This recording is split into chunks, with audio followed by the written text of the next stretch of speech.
A majority of our decisions are heavily influenced by unconscious bias, which creates detrimental effects in the healthcare industry and beyond. To better understand how to confront and eliminate unconscious bias, I asked a national expert and passionate leader to help guide us through these timely and important topics. Dr. Ari Nettles is the director of the Office of Inclusion and Health Equity at Vanderbilt University Medical Center, which encompasses education and training on cultural awareness, unconscious bias, and offers the Respect at Work series with a focus on sexual harassment, bystander intervention, and workplace safety.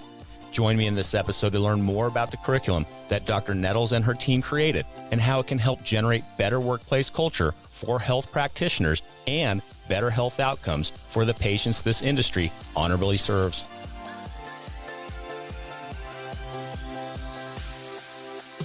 Welcome to Passionate Pioneers with Mike Biselli, where we highlight and speak with the innovators, the game changers, and the pioneers who are deeply passionate and relentless in solving the problems our world is facing today. This is your opportunity to connect with and learn from these leaders and to support them on their mission. Perhaps they will soon be hearing your story as well. This is Passionate Pioneers with Mike Biselli. I look forward to having you on this journey with us.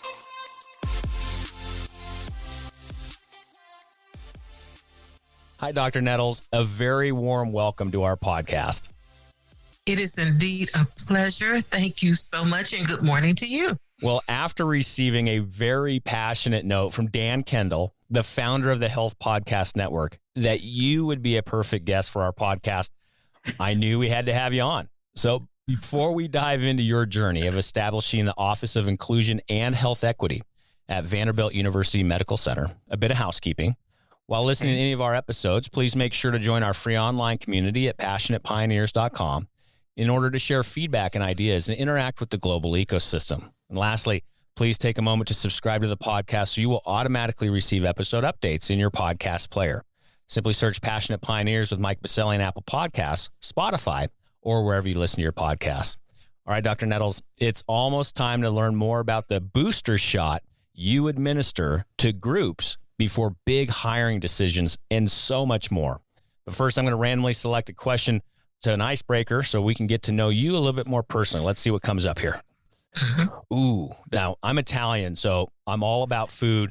Love a good meal. What's your favorite meal, Dr. Nettles? You know, my favorite meal is actually Thanksgiving, because truly there's a cornucopia of food and family. And I think that that's the time. In fact, with my family, this is a big production. Everybody's in the kitchen. Everybody's fixing something. Everybody's enjoying something. Everybody's happy. And so that's the meal.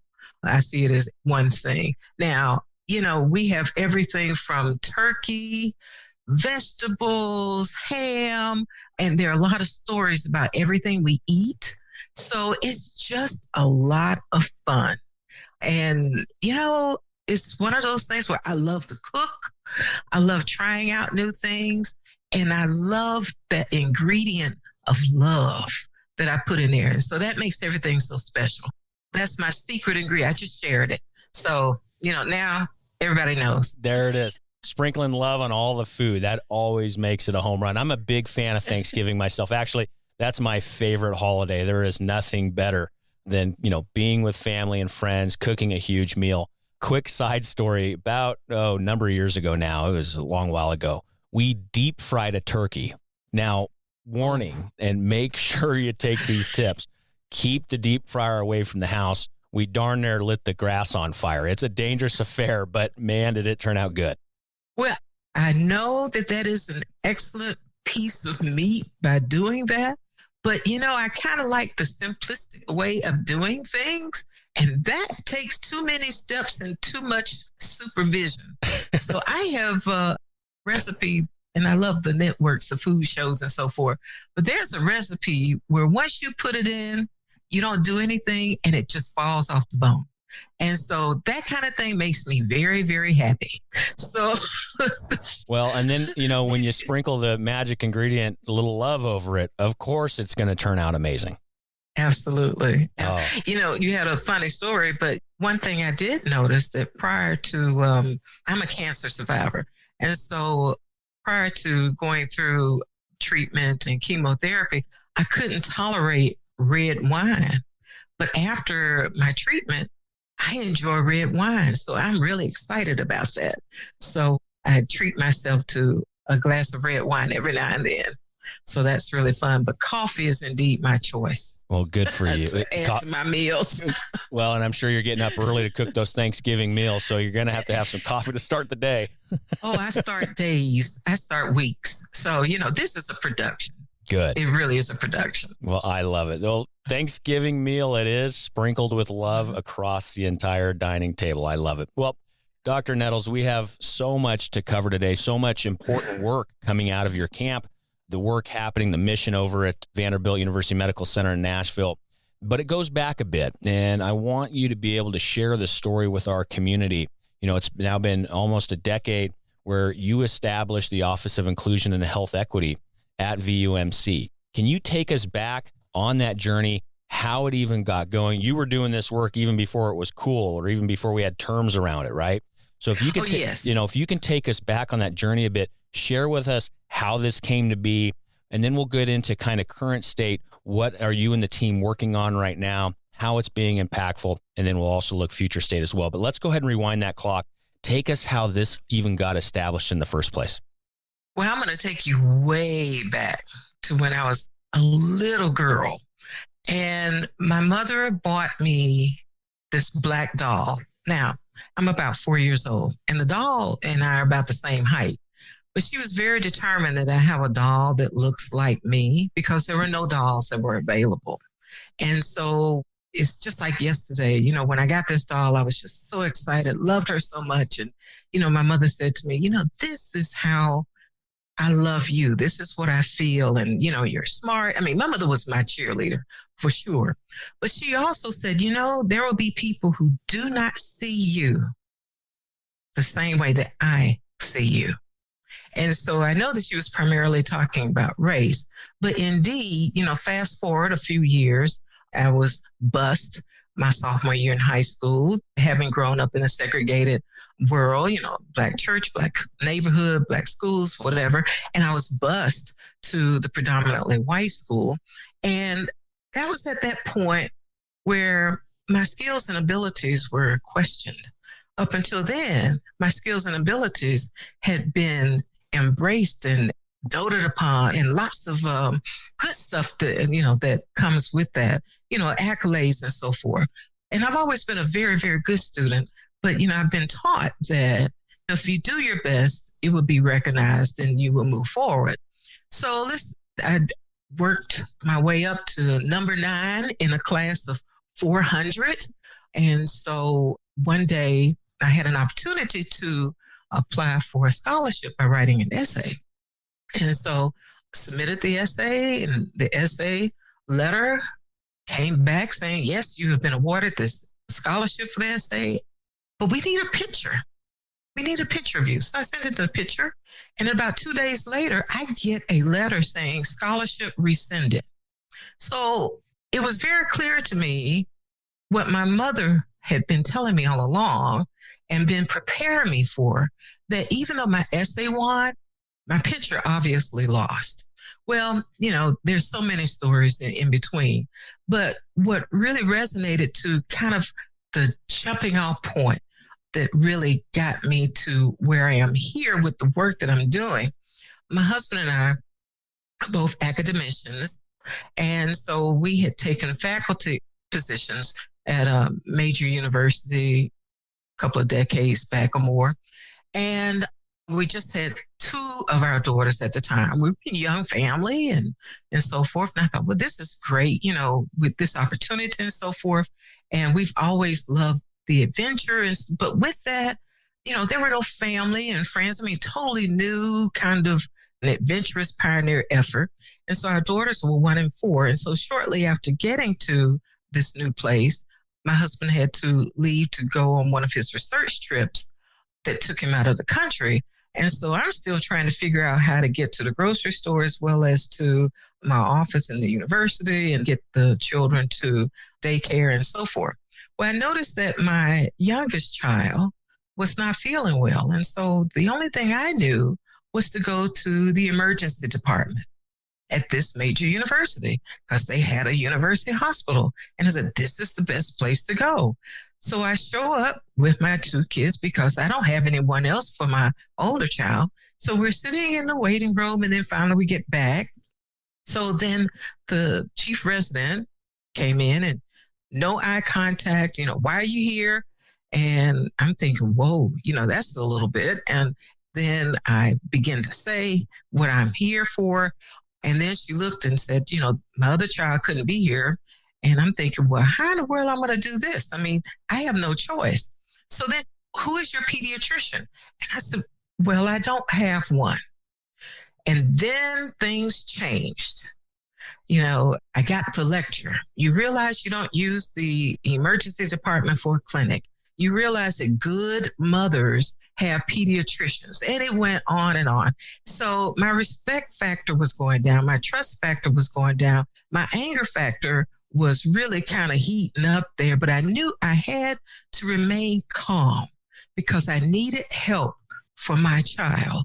And I was in a place that could help me. So I thought, well, let me let her finish. And then I asked her, I said, may I ask you a question? And she looked rather, confused or perplexed, or like, why would I even ask a question? And so I said, I'm just curious why you didn't ask me why I didn't have a pediatrician. Because had you done so, I would have told you I've only been here less than 3 weeks. All of my daughter's information are in boxes. I haven't had time to vet a pediatrician, and so forth. So anyway, we get all this resolved, and fast forward, I decided that it was important for me as a faculty and as a mom who wants help for, her sick child to be able to navigate through a system where that can happen. So I decided to visit senior leadership at this brand new university. Kind of a little gutsy move on a junior faculty, but that's what I did. Shared my story, and the vision of the senior leadership said, I need for you to help. Well, we have adult children now. So fast forward, that was kind of the first, and I really am very grateful for the behavior of that resident because it gave me an insight in terms of what do we need to do? What can I do in order to change a system that will be one that has been committed to equity in healthcare? So now we're going to fast forward really several years to my institution now. And about 10 years ago, the senior leadership at the Monroe Carroll Junior Children's Hospital and the Department of Pediatrics said, you know what? Our patients and families are very different now.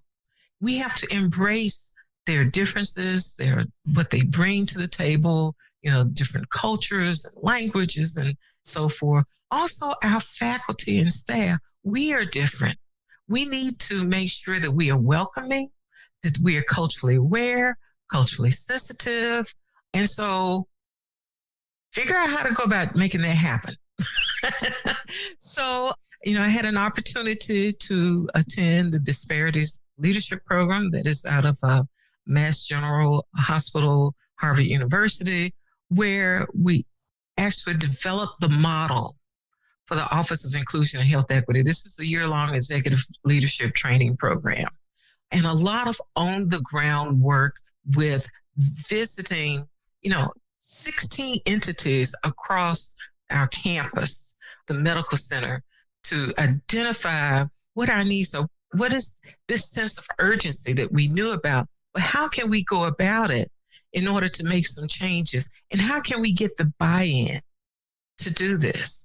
And so, for example, one big thing that came out of it was the name itself, Office of Inclusion and Health Equity, meaning that inclusion means that everybody's included, no one's excluded, but everybody has a responsibility for health equity.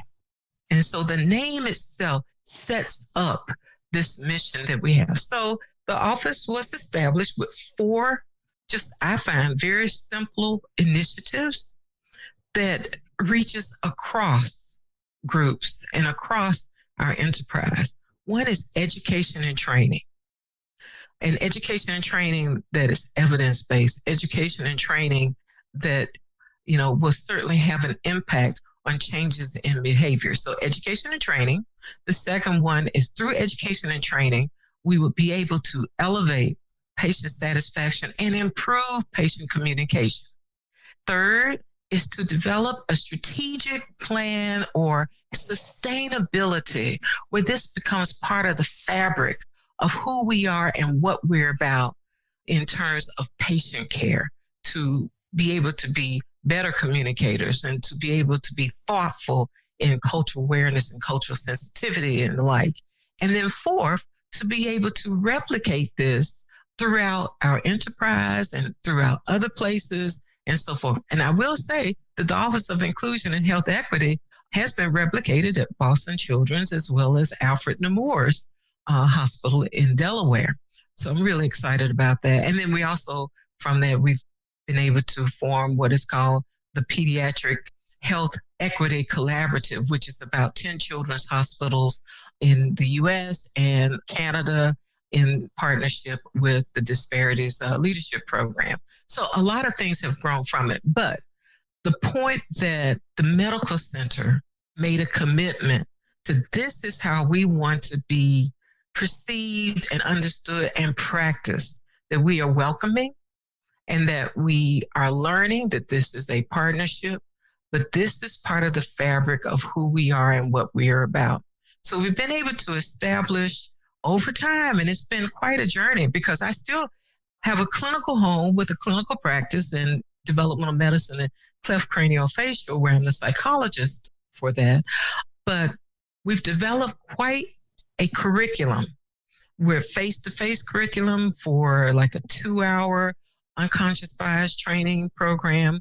I am a Cook Ross certified facilitator, which is basically what we're using, the Cook Ross model with that. They're hiring practices curriculum. We have online programs.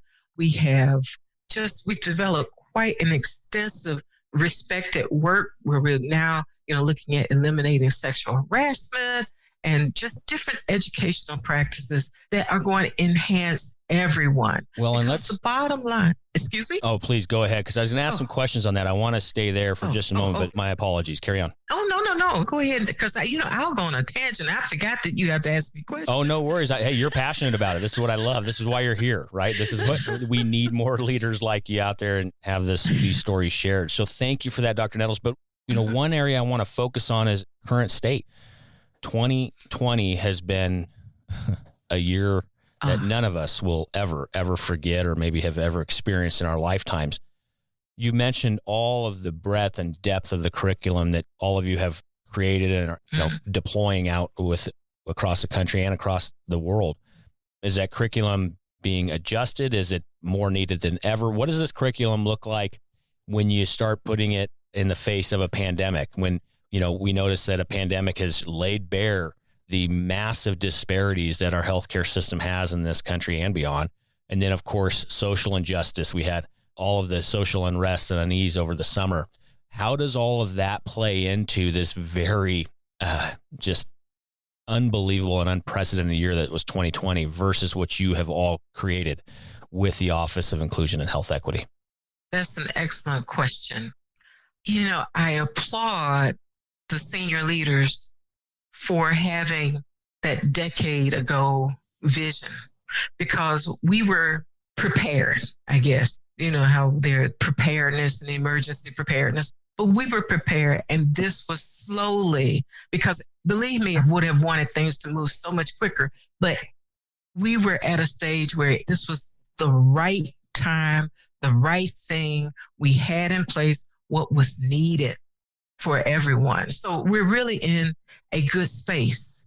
And it's a safe space, but also it's a space of credibility because much thought had been given to it. We're at a space where people are ready to hear and really take it in and be ready for this change. I find, in my personal opinion, 2020 is like the key that unlatched Pandora's box.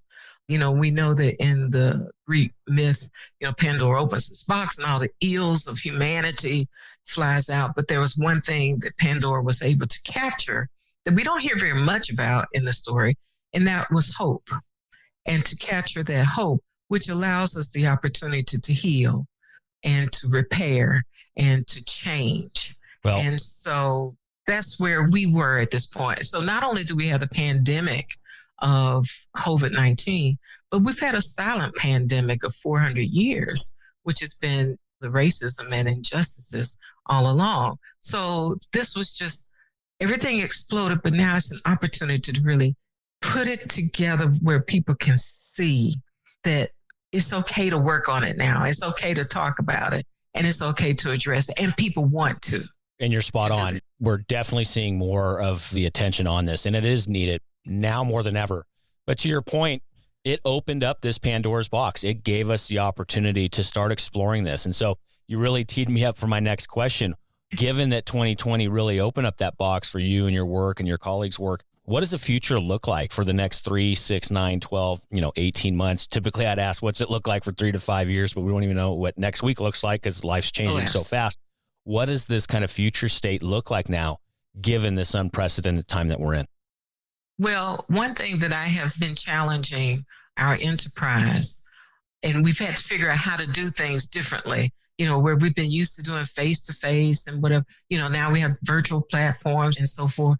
But one is to determine in your department or unit or division, what is your culture?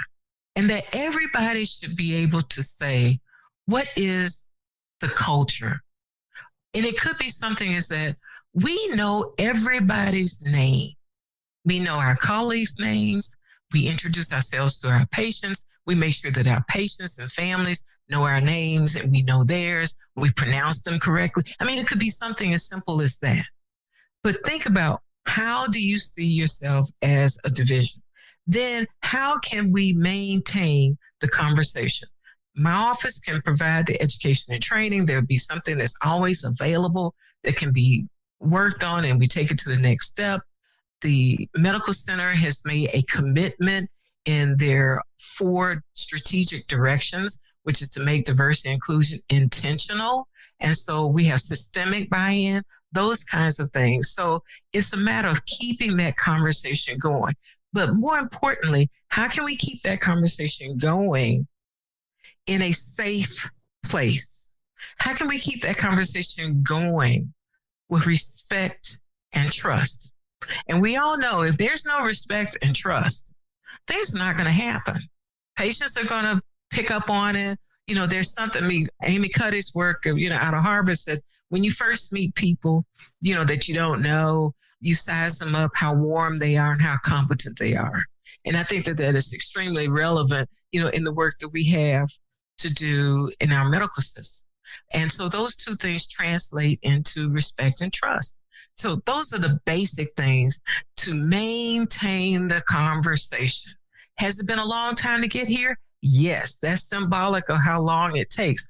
But now that we are ready to take it in, we can move even a little quicker and also embrace those new ideas and new thoughts, because this is an opportunity to even add on to that. So it's not an add-on in the sense that it's something else to do.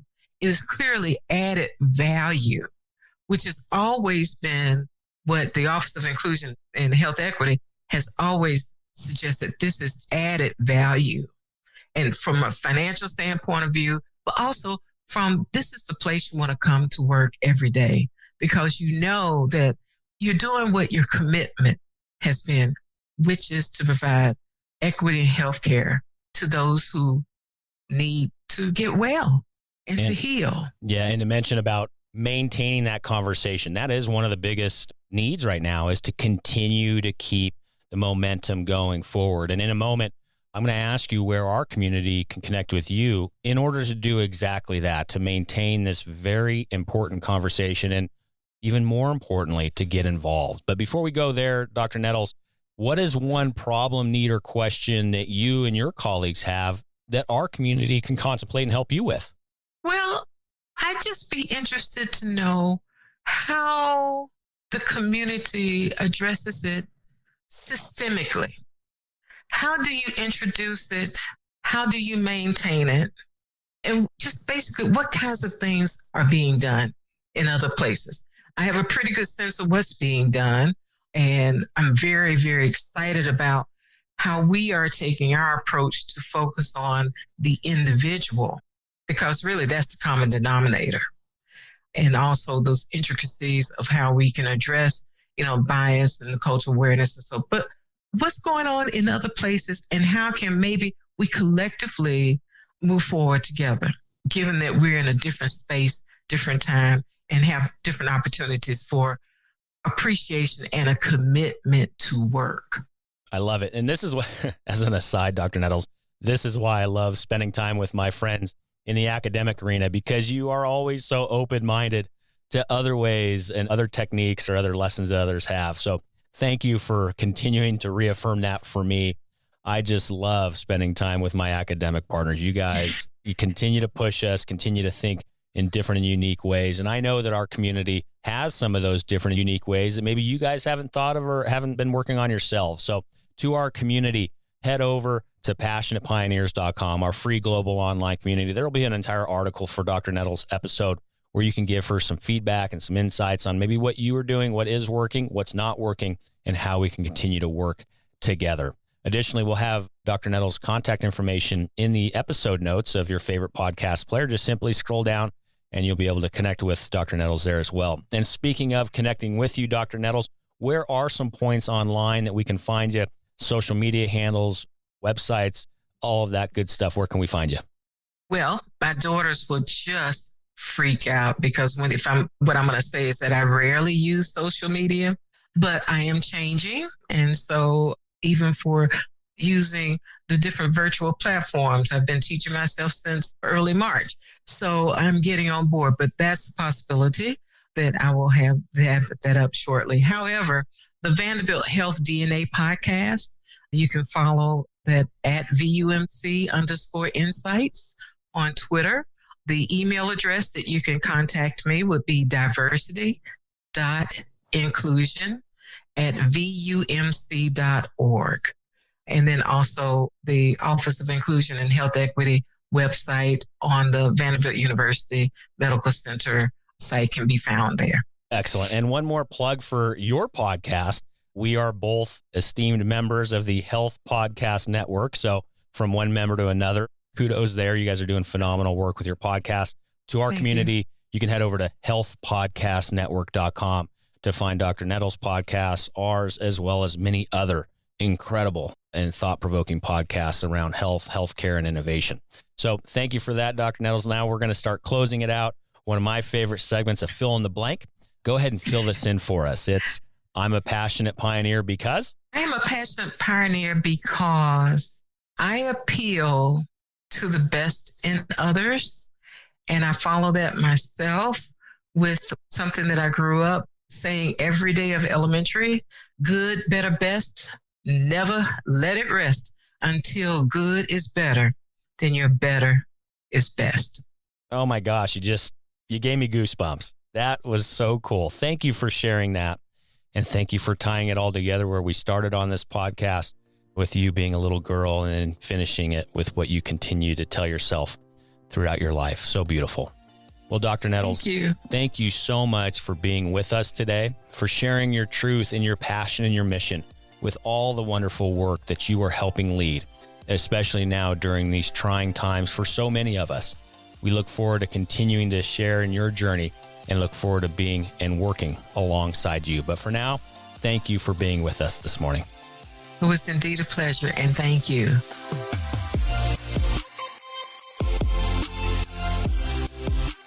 Thank you for joining us today on Passionate Pioneers with Mike Biselli. We'd love to hear your feedback about the podcast so we can continue to improve this community and to further support the pioneers being featured. Lastly, please take a moment to subscribe to the podcast and invite your friends and colleagues to join us. This is Passionate Pioneers with Mike Biselli. I look forward to having you back with us during our next episode.